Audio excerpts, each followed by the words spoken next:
విశ్రాంత ఉద్యోగులకు శుభవార్త. 6,700 కోట్ల బకాయిలు 100 రోజుల్లో చెల్లింపు.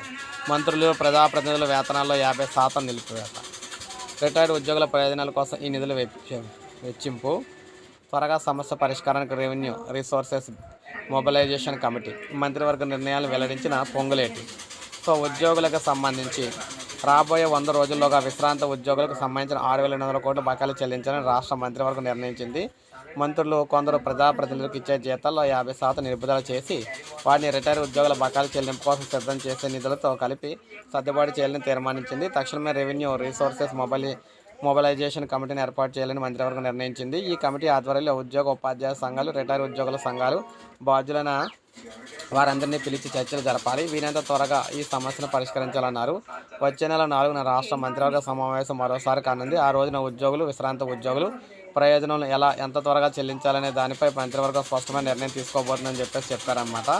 సో మొత్తంగా చూసుకుంటే ఉద్యోగులకు, విశ్రాంత ఉద్యోగులకు 6,700 కోట్ల చెల్లింపులకు సంబంధించి యాక్షన్ ప్లాన్ అయితే తయారైంది. సో ఇది మనకు అప్డేట్. ఒక లైక్ చేయండి, సబ్స్క్రైబ్ చేసుకోండి, మన ఛానల్ సబ్స్క్రైబ్